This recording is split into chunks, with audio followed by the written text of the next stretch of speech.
So welcome to the Alamo Ranch Ward podcast. Today we have Michelle White, amazing person, amazing member of the ward, here to share all kinds of stuff with us about herself, about family history, about funny stories from her husband. I don't know. We'll see what we could do a whole episode on funny stories from Steve. We could definitely do that. Yeah. I'm sure you would have some to add. I would. Yeah. I would. Yeah. So Steve's been serving as the first counselor in the bishopric for almost 3 years now. About 3 years, actually. And so that's been a calling for you too. Mostly during sacrament meeting. Mostly during sacrament. Yes. We see the struggle from up there some weeks. Yeah, I had a fellow member comment, like, I was wondering what your boys were doing over there. I was like, it's always a mystery what's going on in our pew. You are doing awesome. And so during that time, you have actually had 2 callings in the ward. Sunday school teacher. Yes, with your wonderful wife. My wonderful wife, which, you know, that's been another burden you've carried, I'm sure. Oh, it's great. I love the class. And I love learning from your wife when it's her turn to teach. And also, what we're here going to talk more about is you've been a family history consultant pretty much on and off for a long time, right? I mean, this is a passion of yours that goes way back. So I hadn't I hadn't had the calling officially until just when you called me. Really? Yeah. But you've been in family history forever. Yes. It was my dream calling. So thank you You're for welcome. Fulfilling my dreams. I'm here to make dreams come true. That's primarily what I'm responsible for. Thank you, Bishop. I'm like the Disneyland guy. You know, like, we'll send you to Disney. No, we're not sending anybody to Disneyland. Okay, but before we get into that, let's just do introduce yourself. If somebody's new to the ward and doesn't know you, what can you share about yourself, about how did you come to be in this amazing Alamo Ranch ward? Steve and I met in Utah, and if you know Steve, you know that he hates the cold. So as soon as he graduated from BYU, while he was about to graduate, he went to a career fair. And at the career fair, he crossed off all the jobs located in cold climates. So that left us with only a few options, which eventually we ended up in Houston for an oil and gas job that he got. And then we were there for 4.5 years, and then he found out about a job at Southwest Research Institute, and that brought us to San Antonio 8.5 years ago. 8.5 years. Yep. Okay, and just in case people don't know, we are not in an aviary somewhere. We are in the jungle. We are doing this live from the Amazon. You guys should all do the podcast because you get to go to the Amazon. I'm hearing the birds coming through more than usual, but we do have 3 birds around the corner, and maybe they'll pipe down a little bit. The funny thing I've learned from having birds, by the way, is the louder you are, the louder these birds are. Oh, so maybe we should be quiet. Yeah, we could just do a whisper podcast or something. See, they piped right down, didn't they? Okay, yes. Yeah, we're not going to do that. Okay, so 8.5 years in the Alamo Ranch ward. Awesome. And you have 4 kids. Yep, 4 boys. And a lot of boy energy at the White household. How do you survive? What are your tactics for survival? They're really fun boys. But I do need a lot of decompressing time. So, I'll go and lay down. I'm a big believer in power napping. Oh, good. I am a power napper. Like 30 minutes, 45 minutes? Less than that, usually. Like 15 minutes, eyes closed, eyes open. Yeah. Laying down for maybe 20 do you actually fall asleep for 15 minutes? I do. Yeah. Wow. Yep. That's amazing. I can't imagine. It takes me 15 minutes to get close to falling asleep. Well, sometimes that happens too. But yeah. That seems to be another theme with boys. We have 3 boys, of course. And the constant snacking is so much snacking wanting to snack. The pantry is like a revolving door in our house. And we had to put a lock on ours. It was just too much. Like an up top lock or like a key lock? No, an up top lock, which is probably just more dangerous because they know how to climb and open it. Yeah, they'll put the chair, the stool, yes. all the things, but at least slows them down. Your kids are big outside kids too.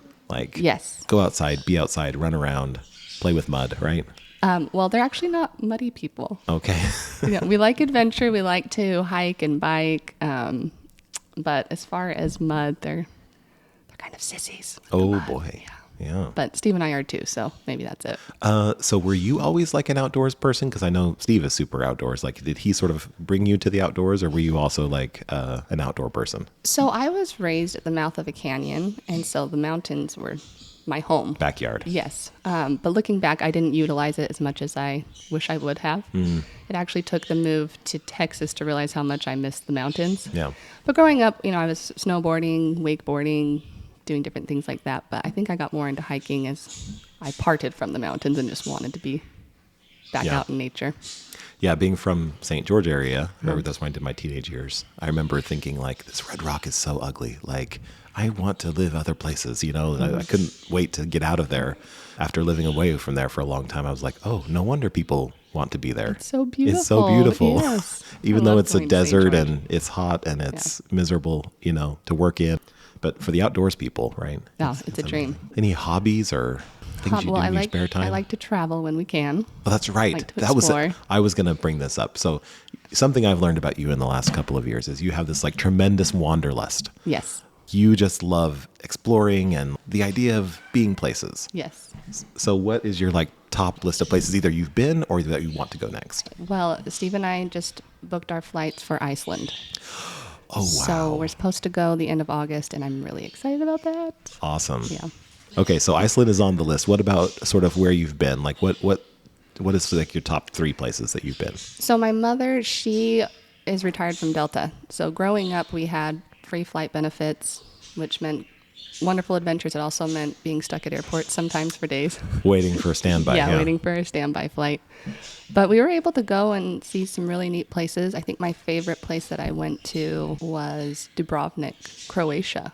No way. It was a cruise stop, so I didn't get to spend a ton of time there. But I was the first one off the cruise ship. It was all quiet in this fairy tale-like town. And I just loved the whole experience. Wow. Yeah. Yeah, that's not one you would guess. So I want to go back to Croatia and explore more of that. Okay, Croatia's on the list. Did the sort of travel bug come from your mom being on planes, her flying around? Yeah, Like, I think so. Her dad was the same way, and then through family history work, I learned that his dad was very much that same way. Really? He worked for the National Forest Service and was always exploring. Yeah. Yeah. Wandering around the forest. Mm-hmm. Okay, you mentioned family history, so let's get into it. So how did you get into family history? So my mother was also influential with that, which is kind of funny because I hated it at first.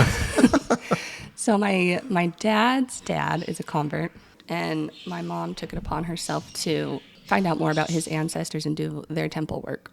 And so when I want to say maybe I was like 5 or 6, she would take me to the family history library. I was raised in Bountiful, which is just about a 15-minute drive to Salt Lake. Yeah. So she took me there, and I just remember being bored to tears because it was just this. She was looking at the microfiche, and like it has to be kind of dark and dim there, and then there was just like metal cabinets for days, Yeah. and nothing for a 5 or 6-year-old to do. And I just remember hating it. Yeah, it's not like it is today where there's like displays and interactive Yeah, things. And yeah. I'm just like It was just boring this study carols with like Cold, microfiche dark, yeah. projectors So everywhere. I didn't always love family history. And then, she did some great work, though. She would write to parishes. She'd write snail mail to people because, email wasn't around then. So she did a lot of good She was research. doing like original Yeah. research, Yeah. trying to find people. The real deal. And I remember her spending a lot of time on the computer. So, I think she planted a seed, even though I had a bad attitude about it. And then I remember my last transfer of my mission, there was a whole conference about the new family search. And, it created some buzz, some excitement. And I remember making an attempt to use the program and try and find some names. And I found a name in my family tree, but it didn't have the needed information as far as dates go. So it was just a name. And I remember trying to do some research, trying to find Mary Iverson was what the name was at the time. And I gave up pretty quickly because nothing was available. And so that was like my first attempt for myself. And then a few years later, so Steve and I got married. I want to say it was probably 2013.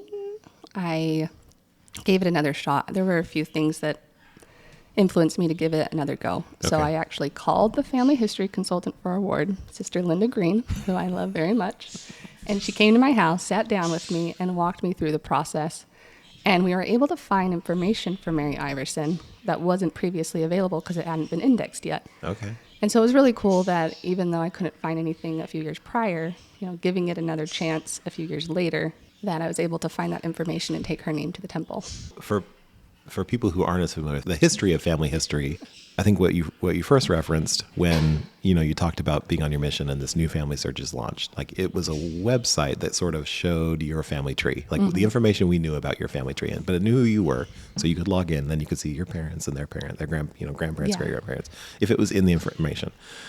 It took a while though. It took several more years before they started putting online all of the records that the church had partnered with other, churches and organizations and just governments, right? Like the records preservation has been a big part of what the church has been doing for a long time. Yeah.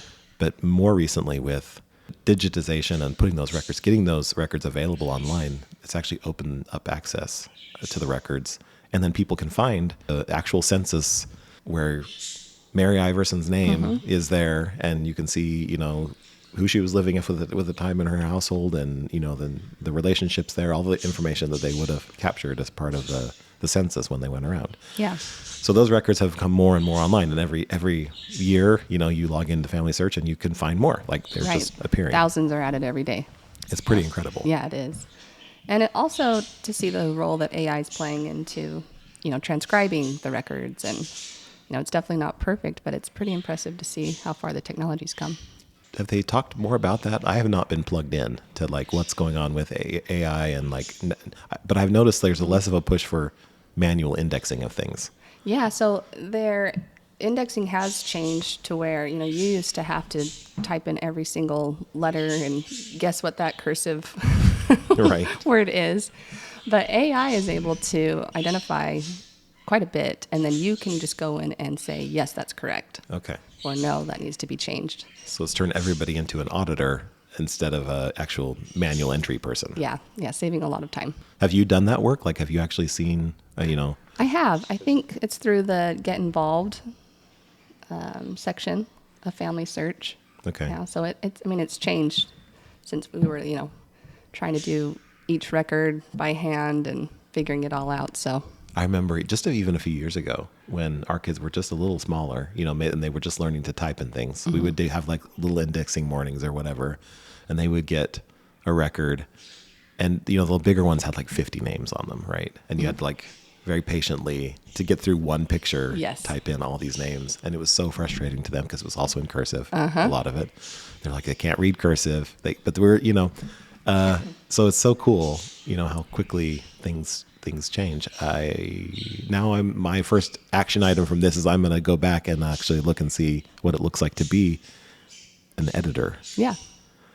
Back in the olden days of indexing, olden days meaning 5 years ago or whenever, you would, most people that tried to index would like be the person typing the name in. But then there were also people, weren't there, who sort of double checked the work. My understanding is that they needed two people to, see if their records matched up. Okay. And then I think there was a third person who, just confirmed the information. There's all this double and triple checking, and maybe we've reduced that a little bit down. Yeah. So records are getting added quicker.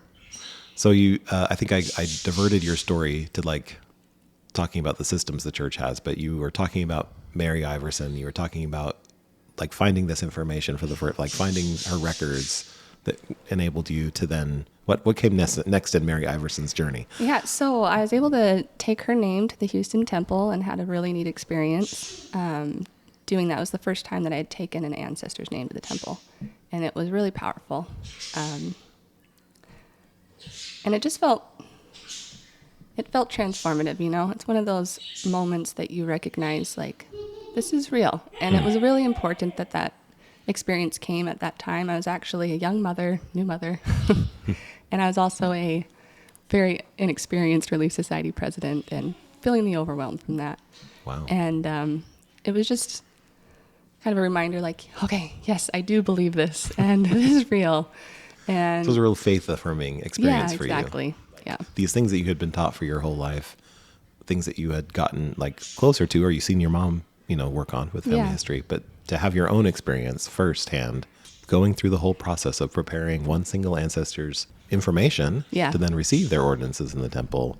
Yeah, and it's really neat to see how her profile evolved, because now there's even a photo of her. Wow. And I was able to find a lot of her children's names and do the work for them and seal them. And It's just Because been this really is also incredible. a collaborative family tree. Yes, exactly. So- Which some people hate, but Right, because people But- fight over information but sometimes. I love that we're able to see, what people are adding and contributing. Yeah, it's So, wonderful. Like because you'll log in again and you'll peruse your family tree to people that you maybe even knew, like maybe they were relatives you knew. Yeah. And you'll see other information added from other family members or extended family members, stuff that you never imagined ever Yeah, exactly. having. But they did tease.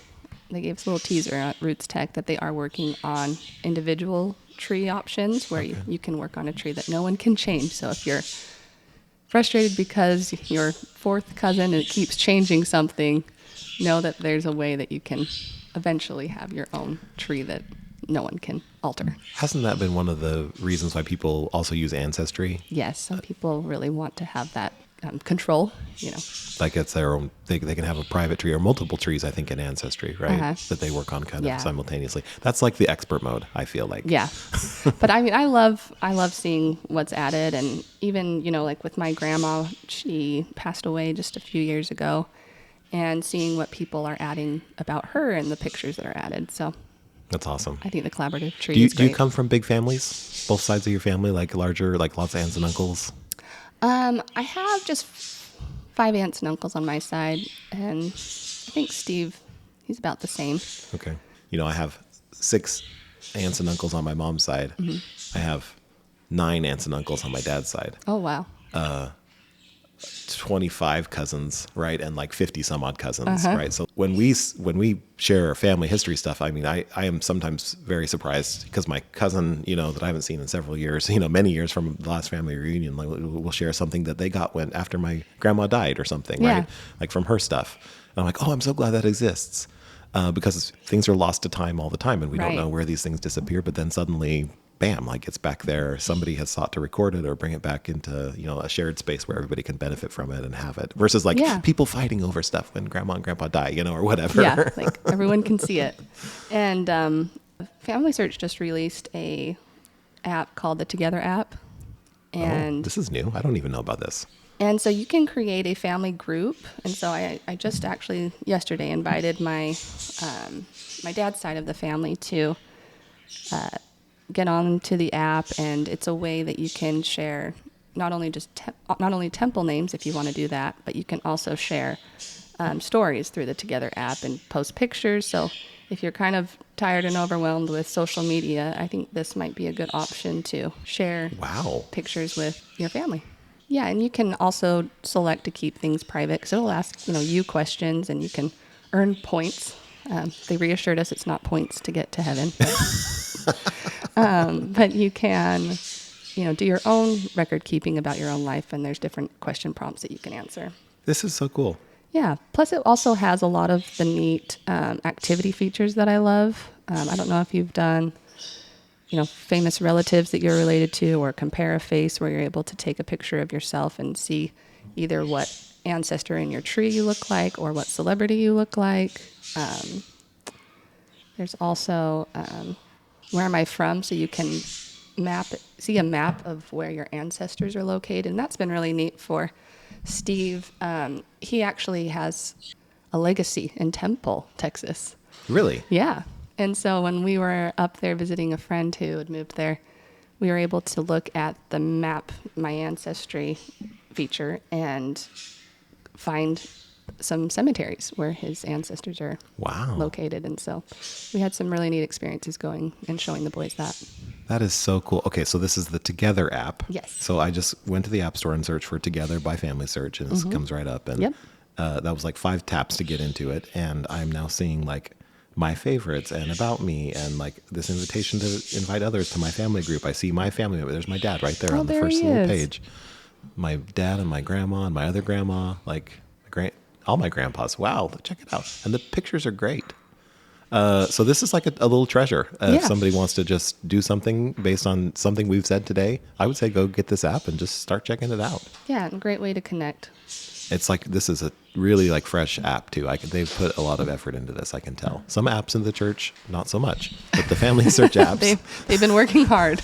is a different department than delivers the Tools app or the Yeah, Living maybe app. they should collaborate a bit more. Yeah, we should get those folks talking. Yes. Awesome. So you mentioned RootsTech. Tell people what RootsTech is. So RootsTech is an annual event that the church sponsors, and other family history businesses, organizations are all invited, and it's just this weekend-long conference full of classes based on topics, a wide variety of topics in the family history realm. Okay, so it feels like a conference, like there's talks and there's sessions. You can learn more. You can just kind of be a part of the action, right? Yeah, so you can, if you want to be physically present, you can go to Salt Lake and attend it yourself. And I can't remember how much that costs, but there is a fee. But it seems really cool from the footage that I've seen. But everyone can access the information for free.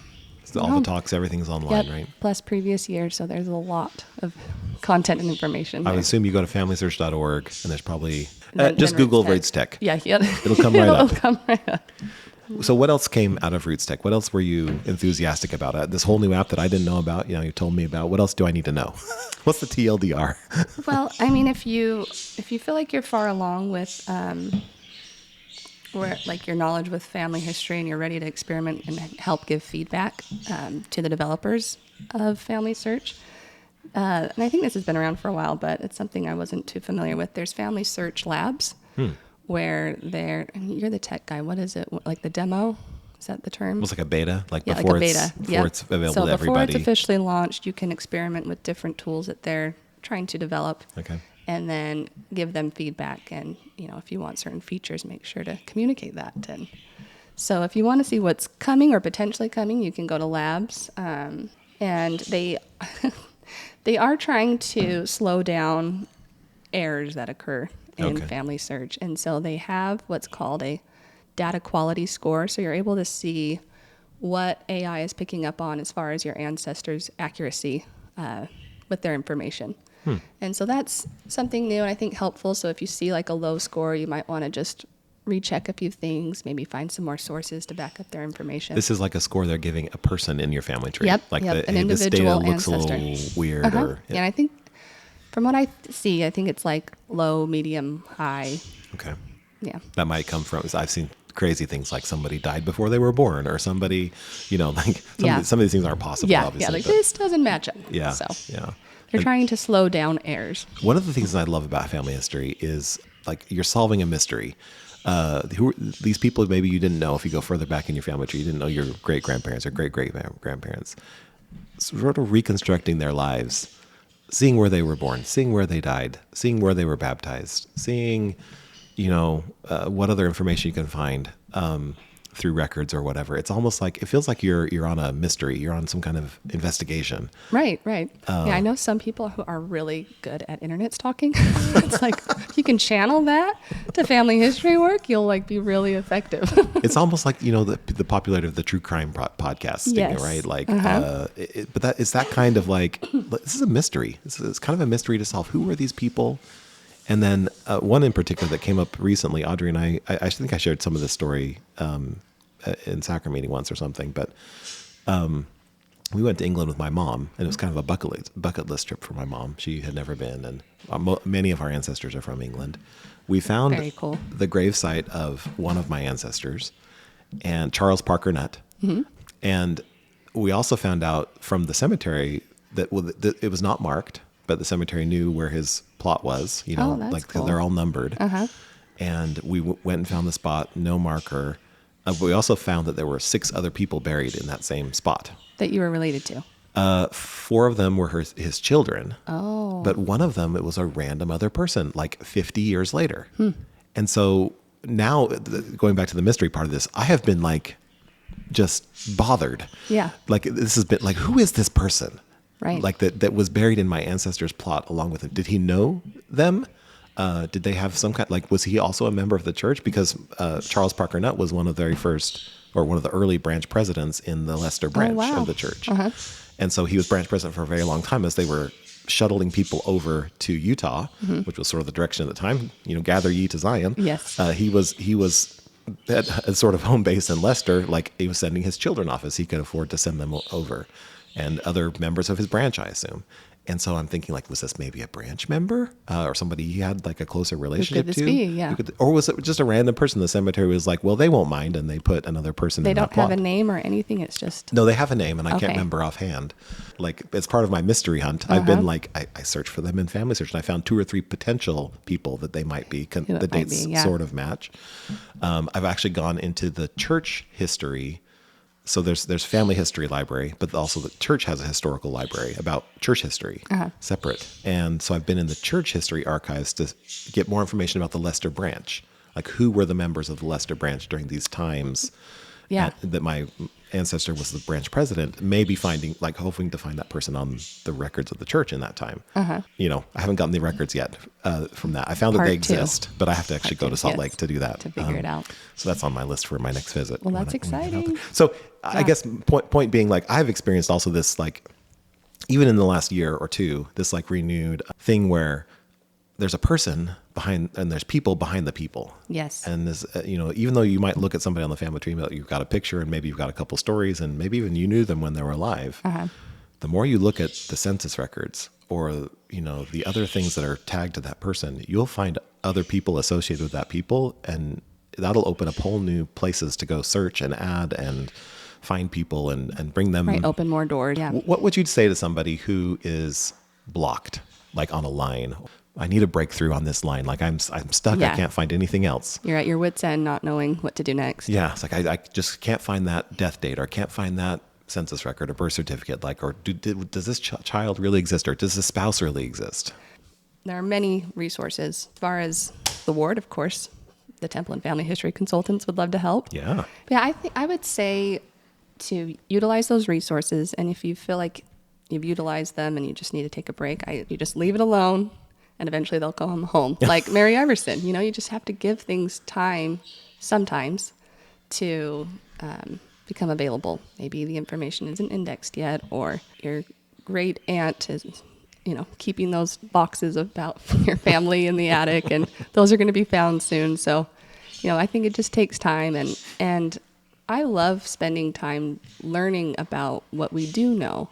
I like going to the Memories tab in Family Search, and, you know, when I feel stuck, I go and I try and connect with my ancestors that way and learn about their lives, learn about their experiences, and it's been really neat for me to learn about their challenges and how they overcame them. You know, there's outside of church research that's been done. There was this really great article. Let's see if I can pull it up. It was in the New York Times. I think it was back in 2013, but it talked about the importance of and the power of family stories. It's called The Stories That Bind Us. I think his name's Bruce Feiler, Feiler. But he talks about how there was this research done and how kids who knew family stories were shown to be more resilient and able to handle stress much more, you know, effectively. And I think, you know, experience it for myself, I can see why that would be the case, because as you learn about your ancestors, you learn about how life has always been hard, if not harder. Like, hearing about the different trials that they've gone through and overcame, you know, that helps me recognize I'm not picked on, and like them, I can get through whatever I'm facing.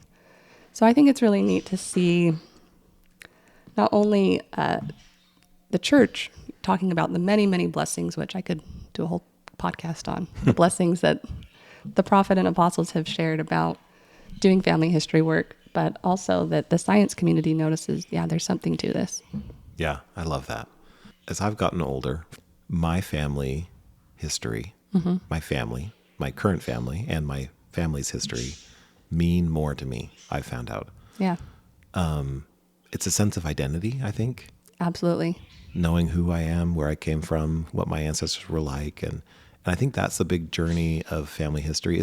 We moved toward the terminology family history away from genealogy. Like when I was a little kid, it was genealogy. I am doing it, my genealogy. Yeah. We got to sing on every podcast. Yes. But we really de-emphasize this idea of genealogy because that's about names and dates. And I think emphasizing family history, meaning who are these people? Right. These are people, and they are your ancestors. Like you come from them.